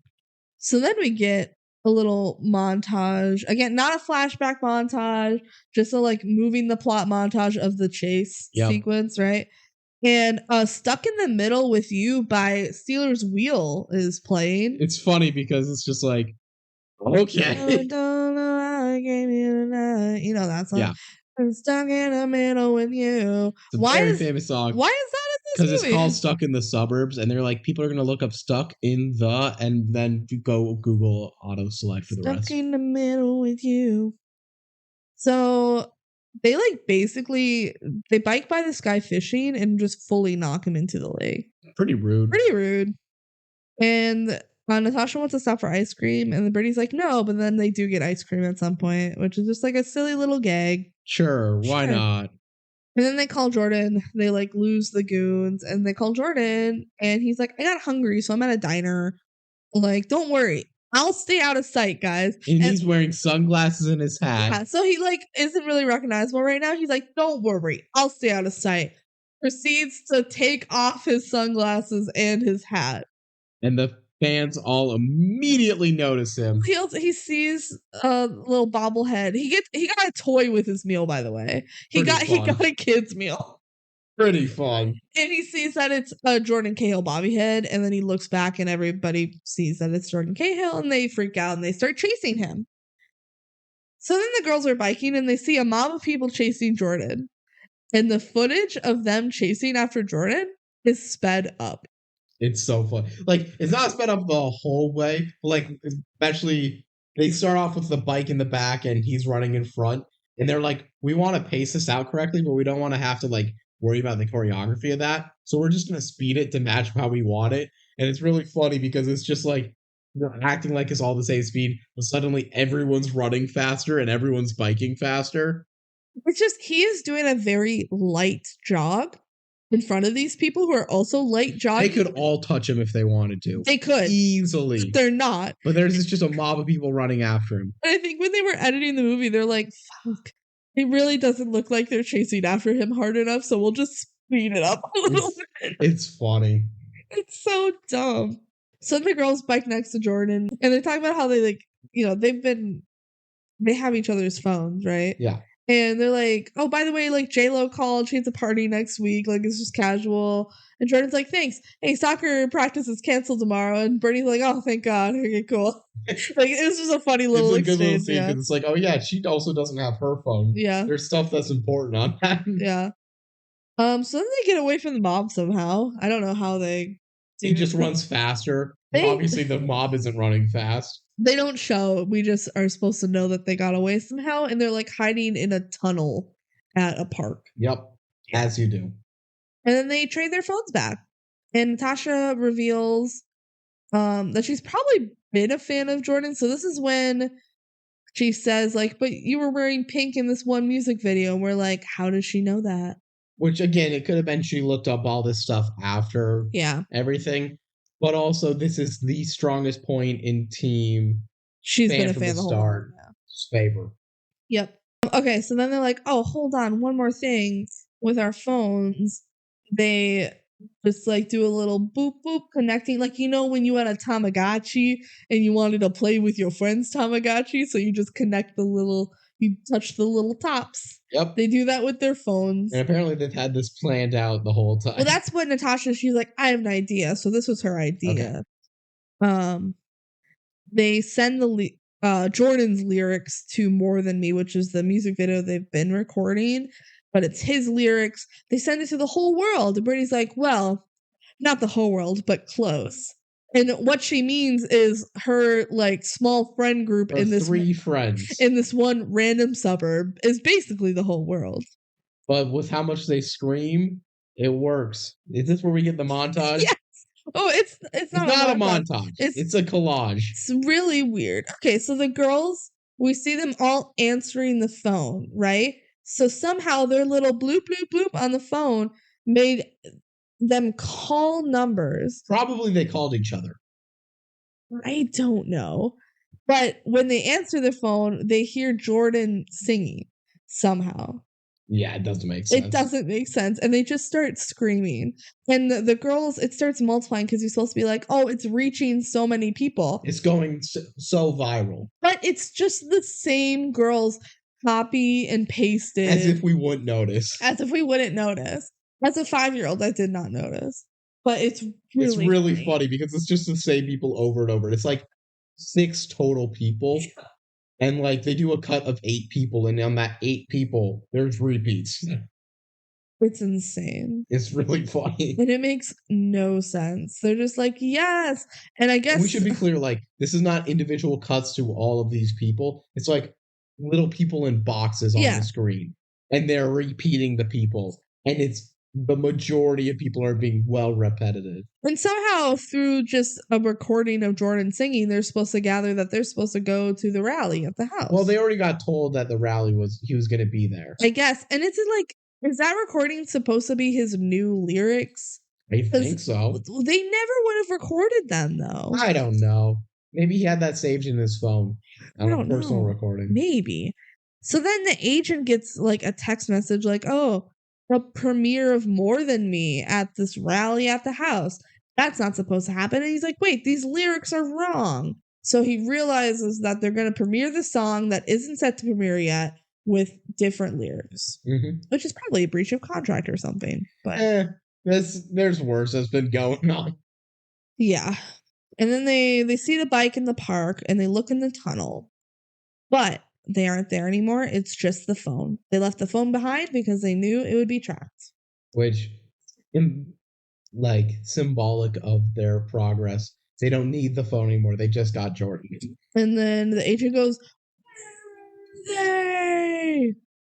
Well, he yells it very dramatically. They got the sister to drive them. Yeah. Also, like, come on, Agent Dude. Obviously, he's going to be at the premiere. You just got the text message that said he was going to be there. Yeah. Maybe stop tracking and go to the premiere. Yeah. Anyway, so yeah, they got Jesse to drive them. And I wrote down why doesn't Jordan drive, but they actually address this later. So good job, movie. Jesse's driving and she's a really bad driver, as we already know. Jordan reveals that he grew up in a suburb just like this one. What? It's not this one. It's one not. Just like this one. And he's like, I wanted to get out so bad, but now I don't know what I want. And Natasha's like, you're in an island of hope, or you want an island of hope in a sea of sameness. And he's like, whoa, that's good. Can I use that sometime? And Natasha's like, oh my God, this is Britney's lyrics. She writes songs just like yo. It's such a dumb lyric. It's such a dumb lyric. Say it again. An island of hope in a sea of sameness.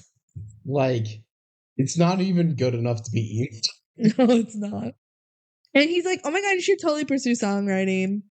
And Brittany's like, maybe if I ever get out of here, because I'm stuck in the suburbs. She doesn't say that, but I wish she did. And he's like, it's all about your mindset, all right? The suburbs are just a state of mind. Ooh. So deep, dude. Yeah. That was one thing that we hung on to for a while from watching this the first time. So we did like some level of camp at the time. We do quote the suburbs are a state of mind quite a bit. It's a good line. What in the hell does it mean? It does. I don't know. It's not well written, but the movie thinks it's so clever. So deep. Suburbs are just a state of mind. So then Jordan does offer to drive. He's like, maybe I should drive. And Jess is like, no. And Brittany's like, she has control issues. So I'm glad they cleared that up because I did notice. Like, Jordan's definitely old enough to drive, but Jessica wanted to drive herself. Cool. Cut to the rally. The mom is really struggling to keep everyone's attention. Coming up with just all the vague fun facts about the property, and people are starting to leave. I think she's like talking about why it means so much to her. And literally at one point they're like, we don't care about your stupid old house. We just want to see Jordan. Which, valid if you're there. Well, the mom's like, hold on. This is not a stupid old house. It's a home. It's a home. It's a stupid old home. So then Jordan rolls up and yay, they made it. And the mom is like really flustered, and I thought it was cute because she's just like, I'm Brittany's mom. So I thought that was fun. And then the agent and the goons show up, and Natasha's like, I'll take care of this.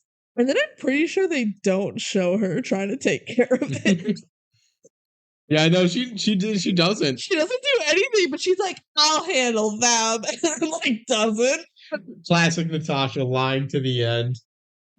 So then agent dude sends Eddie to go talk to Jordan. He's like, Eddie, go stop him. You're his best friend, so you probably can do something about this. Also, if you stop him from doing this, I'll promote you, and I might even let you like manage the tour. Big stakes. Big stakes, right? All right. So then Brittany is talking to Jordan before the performance, and Jordan's really nervous. It's But it's not because he's nervous about performing. It's because this one's personal. Oh my God, this means so much. It's his lyrics.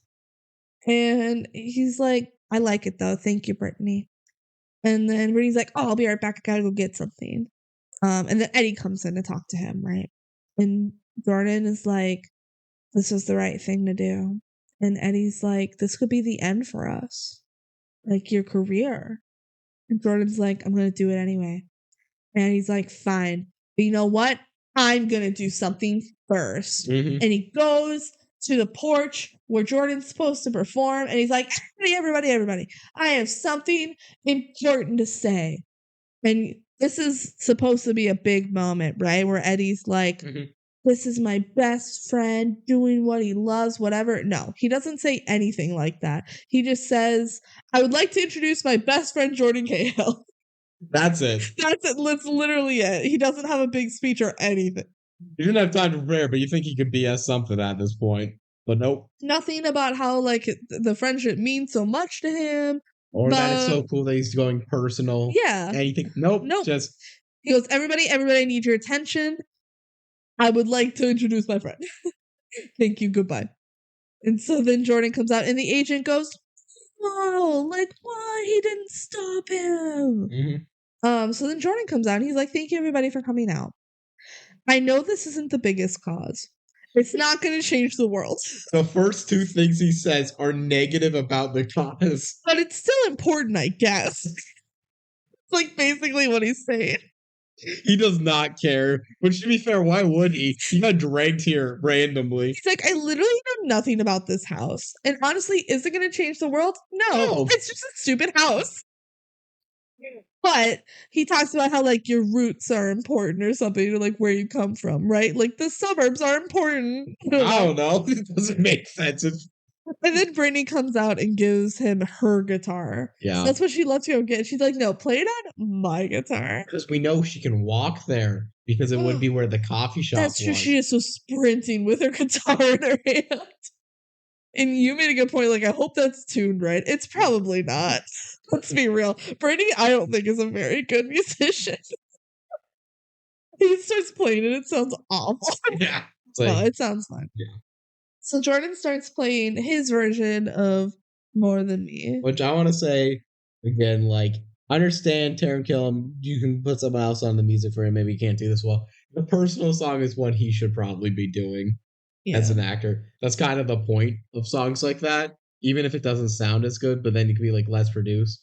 And something I remember while we were filming this, I was saving for this. Like, he's in the Glee episode of Community. Yeah, I read that. He like was the Will Schuester character. Yeah. Like, he is there to make fun of like music and being able to sing along to stuff. Yeah. He can do it. He was on Broadway. But he's not the one singing, which is so dumb. Don't know why. All right, I gotta find my kazoo. Or you could just pretend. Ladies and gentlemen, I present to you Kelsey on kazoo.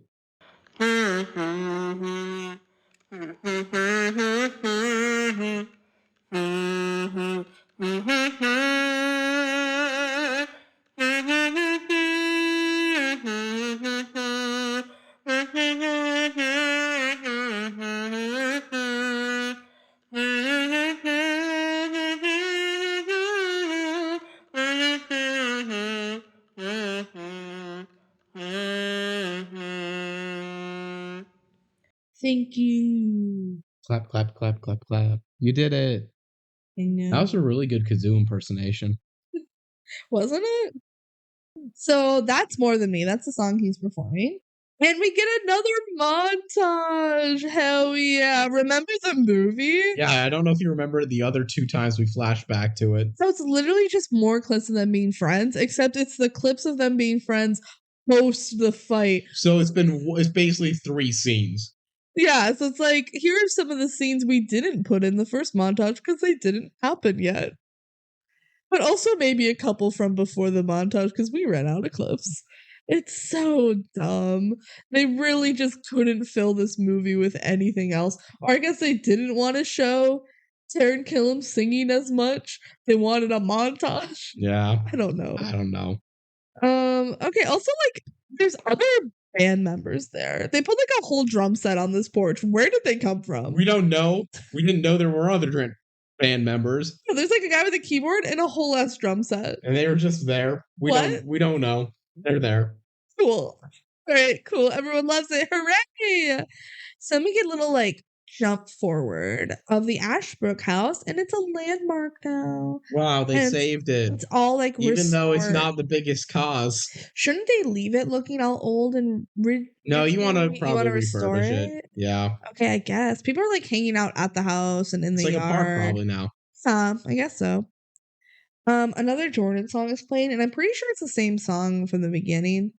Wow. They don't need to make multiple of them. So they have like 3. Yeah, that's enough. Yeah.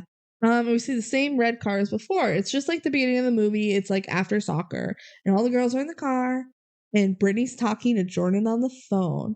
He's like, "Hi, Jordan." We both think this is a big yikes. Big yikes. He goes, "Oh, you want us to visit you in New York next weekend?" "Oh, we can't, Jordan. We're busy. Things are pretty exciting around here. Okay, we miss you too. Everyone say bye to Jordan." He invited this 14-year-old girl to go to New York with him next week. This is grooming. He has a full-on relationship with this girl, like at least friendship. It's grooming. Yeah. It's a big yikes. He's 22 and very famous. Yeah. No, like, just imagine this in today's society. It happens all the time, actually. And it gets called out a fair bit because really it is bad. Very yikes. Yeah, really bad. Using his power to hang out with a 14-year-old girl. Don't like that. I was totally fine with the whole thing of this movie. And like, even when they meet up and they trade phones again, I was fine with that. But don't like invite them over to New York. Which I guess it's like how they want to end the movie with like they're friends now, I guess, but it's just not appropriate. You could also, like age down Taran Killam's character. Why did they make him a 22-year-old? They made him like a 16-year-old. Like struck. And they had a romance plot. Like you don't have to do the romance plot thing. But then that could actually make sense. Just make him age appropriate, I guess. Ugh, whatever. All right, we're at the end of the movie now. At home, Cooper's playing the same video game again, but instead of complaining about them taking the TV, he's like, "You guys almost missed it." So he's in on it now, right? Which I think it's because his sister's in a music video. Yeah. That's exciting. So he turns the channel and everyone's gathered around to watch the music video. And also Natasha's on the team now. She's also there. She plays soccer. She hated it, but her bag was a soccer ball. Her purse was a soccer ball. And there's a new Jordan video, and they're all in the music video, except it's not Jordan Cahill. It's Eddie. First, yeah, what? They really don't explain. It doesn't make sense. If I was the Asian here, I would have dropped him so fast once Jordan's like gone off the grid. So like earlier they had the one-off comment of, "I would love to trade places with you one day, Jordan." And I guess Jordan let it happen. But Jordan's still making music. Is it that he's doing his own music and he let Eddie take over the old Jordan music? It's just as like if Taylor Swift killed the old Taylor, but then let her friend be the old Taylor and she kept being the new Taylor, then everyone's like, we still prefer the old Taylor. So like when Taylor Swift stopped doing country music, she's like, "Here, friend, you do the country music and I'm going to do my own music." Mm-hmm. And then everyone's just like, cool. Yeah. It's so weird. And so the girls are in the music video doing their stupid little dance. And they're like, "Okay, let's do it again." Also, so they start doing the dance in the living room. And also we see them dance on the TV. Again, they're like, "Let's not watch it. Let's do the dance along with it." Which this one makes more sense because they were in the music video. Yeah. They've probably seen the music video. Yeah. But like, okay, and it's More Than Me, but the old version again, and Eddie's singing it. What? Yeah, no, it doesn't make sense. It doesn't make sense. It doesn't make sense. And then they jump on the couch, and that's it. The end. The credits roll with an arguable, but I will concede probable not.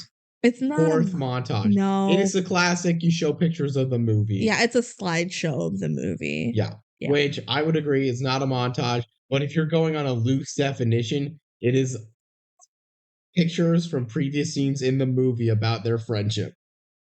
Yeah. So it would still fit, and that would make a definitive 4. So that is the end of Stuck in the Suburbs. I like we have this movie ranked too low. I know. It's actually a good time. It was pretty fun. It's not a quality movie. No, it's a DCOM and it fits the DCOM vibe. It's a bad movie that's fun to watch. Let's go. It's very short. It is very short. It's like 82 minutes. And it's trying to pad the runtime, but not in ways that feel like filler because it just needs to be filled. I love the dumb, pointless montages. I love the bad editing. I love the fact that neither character makes sense if you start thinking about it at all. The whole plot, just don't think about it too much. But if you just sit back and let yourself enjoy it, it's a good time. Yeah. Yeah, again, we watched this second overall. Yeah, we ranked it 74 for our final Jank House ranking. Benji has it at 65, and I have it at 51, which is the number DCOM it is. So I'm like 51 in the line, 51 overall, baby. I would probably move it up myself, but again, we'll do that when we do the re-ranking stuff. Yeah, we both have it in C tier. Which I think is probably at least a B tier movie. No, I think high C is fair. Because it's not quality. It's just a good little time. I think a good little time is what B tier is. Low B tier, maybe. We can disagree to disagree. See, I have it right now in upper C tier.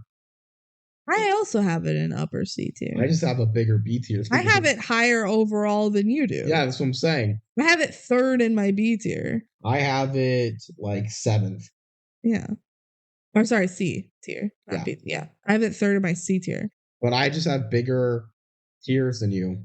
Yeah. We didn't agree on how many are in each tier. No, that's not how tier lists work.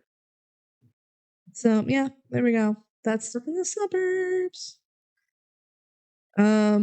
Cool. Should we spin the wheel? First off, though, we should mention our socials. Mm-hmm. Mainly email us at thedcomduo@gmail.com. Follow our TikToks on _DCOM_duo. And that's really kind of it. Yeah, we're on YouTube. If you listen to the podcast in one way, you can keep listening it to that way or do it in a different way. Okay. There are different ways to do it, but that's an exercise for the viewer to figure out. Cool. Let's place our bets on what movie is going to be next. I think it's going to be The Other Me. Oh, I love The Other Me. I think it's going to be The Swap. Swap's pretty good. That one's good. Well, we both think it's going to be a good movie. Yeah, it's probably setting be a us bad up one. for failure. Oh, all right, let's spin. It's Cadet Kelly. Cadet Kelly. Yeah. Oh boy, that's a big name. And that's... You don't like that one. I don't like Cadet Kelly. I'm not the biggest fan. Alert. But Cadet Kelly's kind of bad. I'm not the biggest fan, but I don't hate it nearly as much as you do. We'll talk about it. It's one a lot of people like. 2 weeks, apparently. Yeah. Oh, God. Okay. Well, I said to expect a bad one. All right. See you. Thanks, everybody, for listening. Bye-bye. Bye.